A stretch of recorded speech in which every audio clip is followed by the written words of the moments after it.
नमस्कार दोस्तों, आप सभी का स्वागत है M2M क्लासेज में। और क्या बोलते हैं एम लक्ष्मीकांत की ये दूसरी क्लास है और इसमें आप सभी का स्वागत है। इसमें हम ऐतिहासिक पृष्ठभूमि पहली क्लास में पढ़ रहे थे, उसको कंप्लीट कर लिया था और उसमें हमने कंपनी के शासन को स्टार्ट कर दिया था और उसमें सबसे पहले एक्ट 1773 को पढ़ लिया था।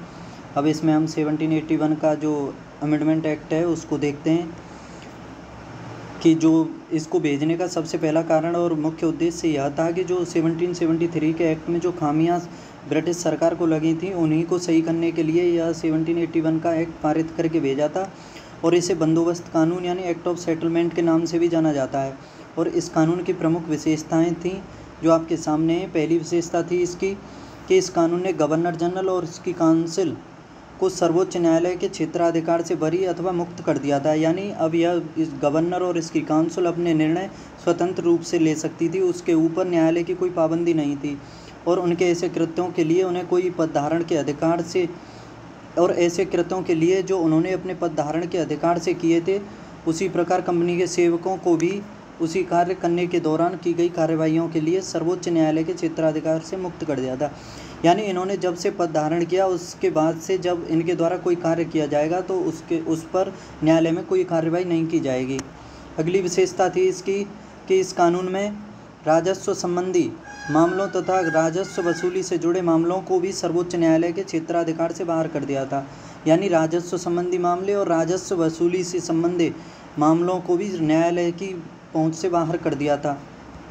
और तीसरी थी इसकी कि इस कानून द्वारा कलकत्ता यानी कोलकाता के सभी निवासियों को सर्वोच्च न्यायालय के अधिकार क्षेत्र के अंतर्गत लाया गया था। जो पहले बाहर हुआ करते थे, अधिकार नहीं था, मतलब कलकत्ता के कानून में नहीं आते थे, सभी निवासियों को इस सर्वोच्च न्यायालय के अधिकार क्षेत्र के अंतर्गत लाया गया था।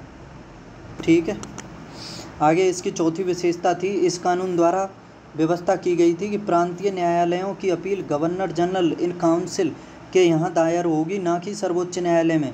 जो पहले सर्वोच्च न्यायालय में होती थी, अब इस कानून द्वारा व्यवस्था यह की गई थी कि प्रांतीय न्यायालयों की जो अपील होती थी वह गवर्नर जनरल इन काउंसिल में दायर की जाएगी।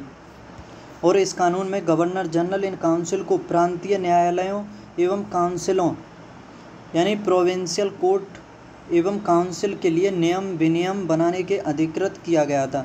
यानी गवर्नर जनरल इन काउंसिल को जो प्रांतीय न्यायालय और काउंसिलें थीं उनके लिए नियम और कानून बनाने का अधिकार दिया गया था। अब इसके बाद आया था 1786, नहीं इससे पहले एक 1784 का पिट्स इंडिया एक्ट और था, उसे और देखते हैं। 1773 की कमियों को दूर करने के लिए 1781 का पिट्स इंडिया एक्ट आया, ठीक है, और उसके बाद आया फिर 1784 का। तो इसकी जो विशेषताएं थीं 1784 की, इसमें पहली विशेषता थी कि इसने कंपनी के राजनीतिक और वाणिज्यिक कार्यों को पृथक पृथक कर दिया था। यानी जो कंपनी के राजनीतिक और वाणिज्यिक कार्य थे उन दोनों को अलग अलग कर दिया था। और इसने निदेशक मंडलों को कंपनी के व्यापारिक मामलों के अधीक्षण की अनुमति तो दे दी थी, लेकिन राजनीतिक मामलों के प्रबंधन के लिए नियंत्रण बोर्ड के नाम से, यानी इसमें जो है व्यापार कंपनी के निदेशक मंडल के पास कर दिया था। और जो प्रशासन था इसके लिए इंग्लैंड में एक नियंत्रण मंडल की स्थापना की गई थी जिसमें 6 सदस्य हुआ करते थे, 6 सदस्य। और जो ये नियंत्रण मंडल था यानी बोर्ड ऑफ कंट्रोल था, इसका कार्य जो थे, इसमें पहला कार्य था कि यह गवर्नर जनरल और उसकी परिषद के द्वारा लिए गए फैसलों को रद्द कर सकता था।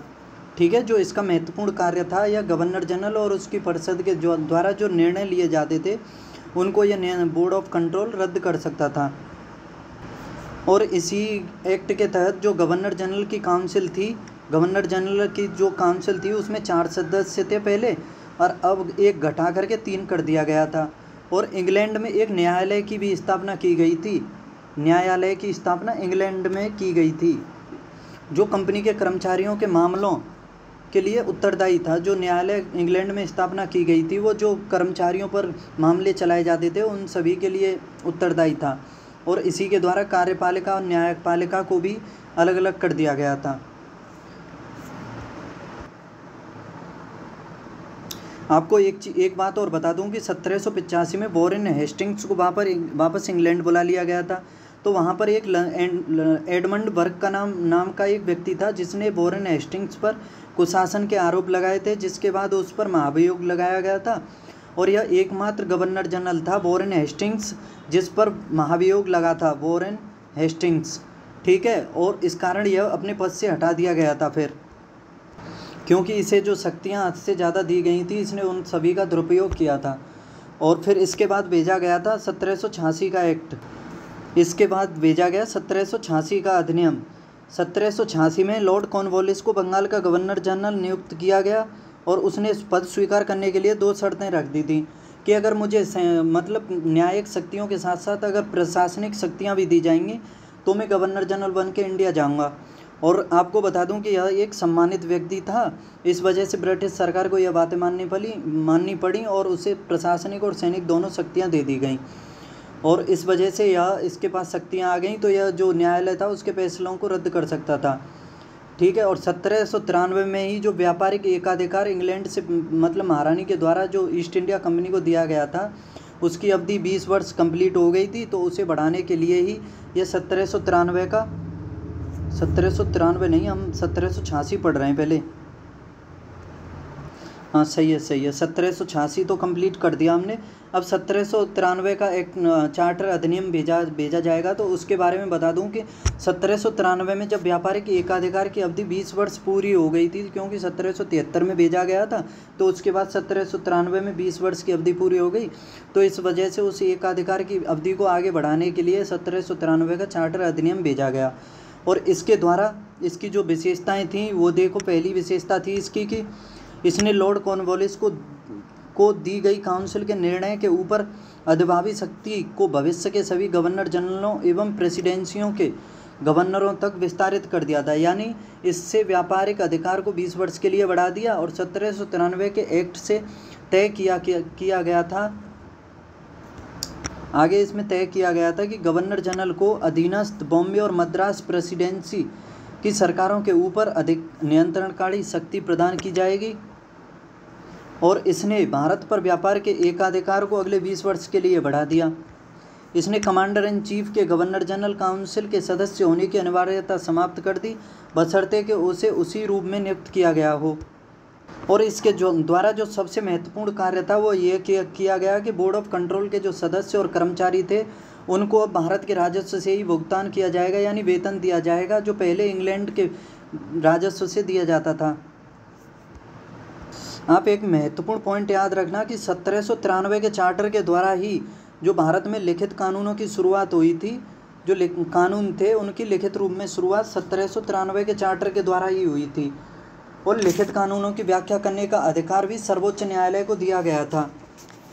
और बता दूं इसमें कि 21 अप्रैल 1793 से इंडियन सिविल सर्विस यानी जो भारतीय नागरिक सेवा है उसकी भी शुरुआत हुई थी 21 अप्रैल 1793 से। इसलिए सिविल सेवा का पिता लॉर्ड कॉर्नवालिस को कहा जाता है, लॉर्ड कॉर्नवालिस को सिविल सेवा का।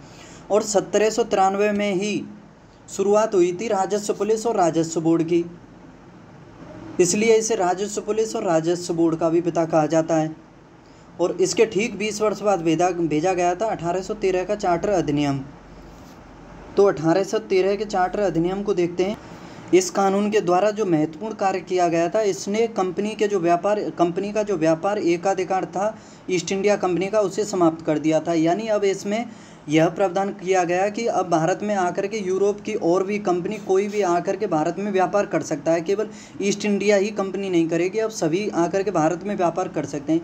लेकिन जो 2 मामले थे, जैसे चीन के साथ व्यापार और चाय का व्यापार, ये दो कार्यों के लिए अभी भी ईस्ट इंडिया कंपनी के पास ही एकाधिकार था कि चाय का व्यापार और चीन का व्यापार केवल ईस्ट इंडिया कंपनी भारत से कर सकती है। और इस कानून ने भारत में कंपनी शासित क्षेत्रों पर ब्रिटेन के राजा की प्रभुता को प्रकट व स्थापित कर दिया था। और इस कानून के द्वारा ही ईसाई मिशनरियों का भारत में आगमन हुआ था।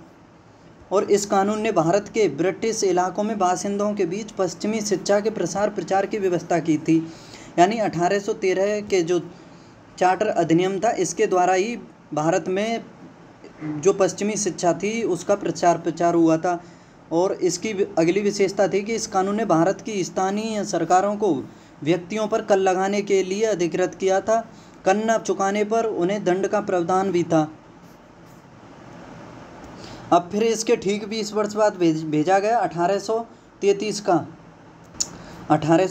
का चार्टर अधिनियम। अब इसके बारे में देखते हैं कि इसकी पहली विशेषता थी कि इसने बंगाल के गवर्नर जनरल को भारत का गवर्नर जनरल बना दिया। यानी बंगाल का जो गवर्नर जनरल का पद था उसे बढ़ा करके भारत का गवर्नर जनरल कर दिया गया, यानी केंद्रीकरण कर दिया गया, और जिसमें सभी नागरिक और सैन्य शक्तियाँ निहित थीं। बताओ मुझे, बंगाल का आखिरी गवर्नर जनरल और भारत का गवर्नर जनरल कौन था? और इसमें इसने मद्रास और बम्बई के गवर्नरों को विधायिका संबंधी शक्तियों से वंचित कर दिया। यानी अब केवल जो विधायिका संबंधी शक्तियां थीं वो बंगाल के गवर्नर जनरल के पास, जो भारत का गवर्नर जनरल था उसके पास थी, और भारत के गवर्नर जनरल को पूरे ब्रिटिश भारत में विधायिका के असीमित अधिकार प्रदान कर दिए गए। आगे इसकी विशेषता थी कि इसके द्वारा ईस्ट इंडिया कंपनी की एक व्यापारिक निकाय के रूप में की जाने वाली गतिविधियों को समाप्त कर दिया गया। यानी जो ईस्ट इंडिया कंपनी व्यापार करती थी उसकी सभी गतिविधियों को समाप्त कर दिया गया, और यह विशुद्ध रूप से प्रशासनिक निकाय बनकर रह गई। यानी इसके जो प्रशासनिक कार्य थे अभी ईस्ट इंडिया कंपनी के, वो अभी बहाल रहे। और अच्छे से समझा दूं आपको कि ईस्ट इंडिया कंपनी के सभी व्यापारिक एकाधिकार तो समाप्त कर दिए गए, लेकिन कंपनी के शासन को और 20 वर्ष बढ़ा दिया गया। आगे इसमें कि चार्टर एक्ट 1833 ने सिविल सेवकों के चयन के लिए खुली प्रतियोगिता का आयोजन शुरू करने का प्रयास किया, और इसमें कहा गया कि कंपनी में भारतीयों को किसी भी पद, कार्यालय और रोजगार को हासिल करने से वंचित नहीं किया जाएगा। आगे और इसकी विशेषता थी कि जो 1884 का पिट्स इंडिया एक्ट था उसके द्वारा जो सदस्यों की संख्या गवर्नर जनरल की परिषद में 4 से 3 कर दी गई थी, उसे फिर से बढ़ा करके 3 से 4 कर दिया गया, और जो बढ़ाया गया सदस्य था वो विधि सलाहकार हुआ करता था। और एक चीज़ और बता दूं कि 1834 में ही स्थापना हुई थी विधि आयोग की, यानी लॉ कमीशन की, और जिसमें सदस्यों की संख्या 4 थी। विधि आयोग की स्थापना हुई थी 1834 में और सदस्यों की संख्या 4, जिसका अध्यक्ष लॉर्ड मैकाले को बनाया गया था। किसको? लॉर्ड मैकाले को। और अंग्रेजी को भारत की जो है आधिकारिक भाषा घोषित कर दिया गया था इसमें। अब इसके ठीक 20 वर्ष बाद भेजा गया 1853 का चार्टर अधिनियम। इसकी विशेषताओं में देखते हैं, इसके द्वारा पहली बार गवर्नर जनरल की परिषद के विधायी और प्रशासनिक कार्यों को अलग अलग कर दिया गया। यानी कंपनी से प्रशासनिक एवं विधायी कार्यों को अलग अलग कर दिया गया, और इसके तहत परिषद में 6 पार्षद और जोड़े गए। इन्हें विधान पार्षद कहा जाता था। दूसरे शब्दों में कहें तो इसने गवर्नर जनरल के लिए नई विधान परिषद का गठन किया, जिसे भारतीय केंद्रीय विधान परिषद कहा गया, और इसने सिविल सेवकों की भर्ती एवं चयन हेतु खुली प्रतियोगिता व्यवस्था का आरंभ किया। इस प्रकार विशिष्ट सिविल सेवा भारतीय नागरिकों के लिए भी खोल दी गई। 1853 के द्वारा भारतीयों के लिए विशिष्ट नागरिक सेवा भी खोल दी गई, और इसके लिए 1854 में भारतीय सिविल सेवा के संबंध में मैकाले समिति की नियुक्ति की गई। 1854 में मैकाले समिति की नियुक्ति। जो पहले पूछा था मैंने, बंगाल का अंतिम गवर्नर जनरल और भारत का पहला गवर्नर जनरल था वो विलियम बेंटिक को बनाया गया था। ठीक है, याद रखना विलियम बेंटिक को, क्योंकि उसका टाइम पीरियड जो था वो 1828 से लेकर के 1835 तक रहा था वो।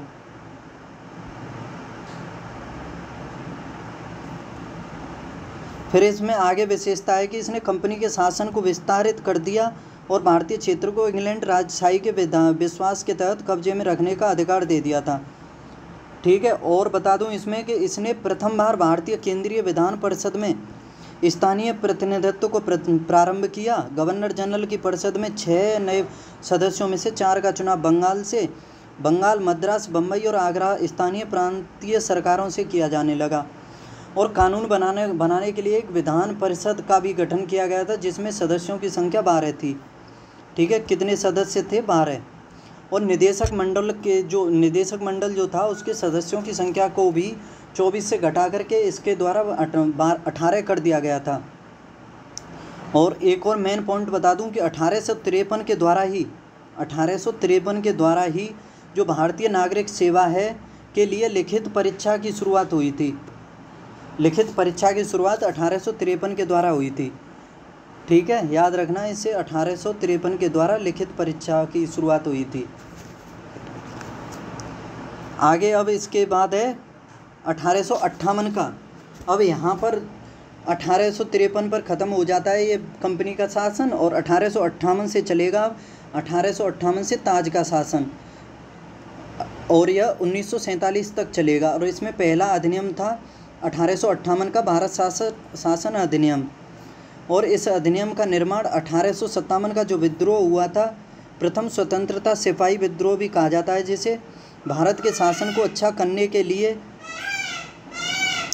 करने वाला अधिनियम नाम के प्रसिद्ध, भारत के शासन को अच्छा करने वाला अधिनियम नाम से प्रसिद्ध इस कानून ने ईस्ट इंडिया कंपनी को समाप्त कर दिया।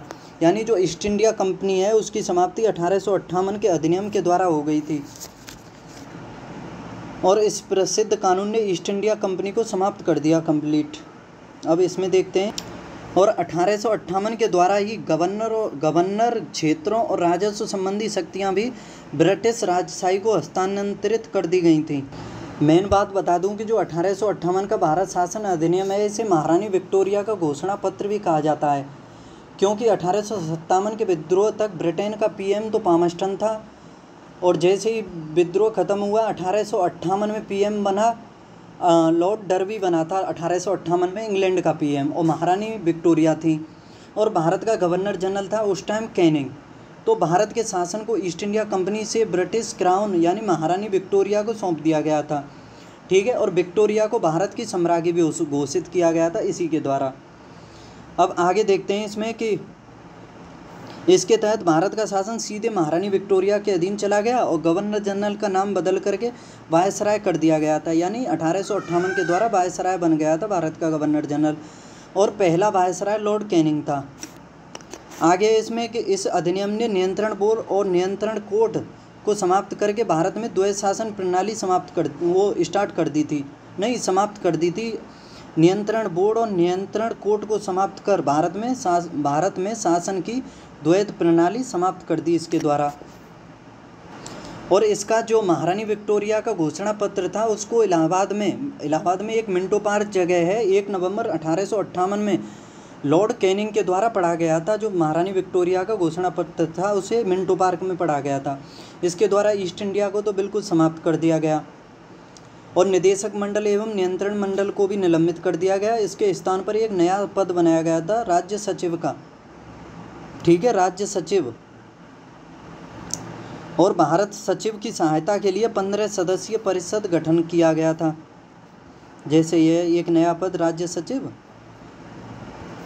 और इसी के अंतर्गत भारतीय प्रशासन का संपूर्ण नियंत्रण था।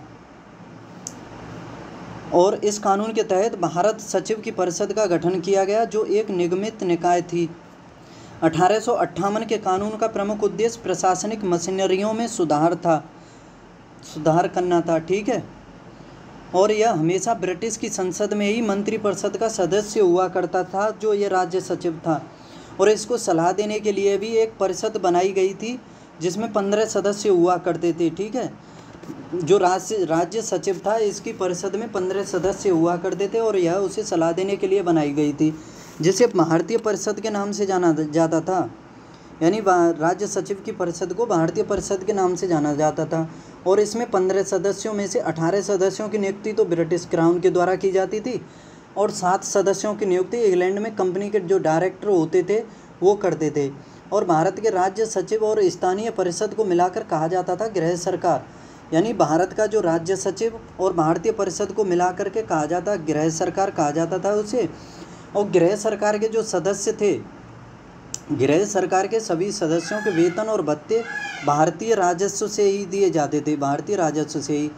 और इस अधिनियम के मतलब 1858 के अधिनियम के तहत ही भारत के गवर्नर जनरल को वायसराय कर दिया गया। ये बता दिया मैंने। पहला वायसराय हो गया लॉर्ड कैनिंग। और निर्धारित भी किया गया कि जो आगे एक्ट आएंगे वो इंडियन काउंसिल एक्ट के नाम से जाने जाएंगे। ठीक है, तो इसके बाद फिर भेजा गया था 1861 का भारतीय परिषद अधिनियम। तो दोस्तों आज की क्लास में मैं इतना ही रखता हूँ। कल की क्लास में मैं 1861 के भारतीय परिषद अधिनियम से पढ़ूँगा, ठीक है, यहाँ से देखूँगा, और जितने भी एक्ट अधिनियम है कल की क्लास में मैं कंप्लीट कर दूँगा, ठीक है। तो पढ़ते रहिए। तब तक कैसी लगी आपको वीडियो बताइए कमेंट बॉक्स में। अच्छी लगी हो लाइक शेयर ज़रूर कीजिए। चैनल को सब्सक्राइब नहीं किया है तो प्लीज़ चैनल को सब्सक्राइब कर लें। थैंक यू, आपका बहुत बहुत धन्यवाद। बाय।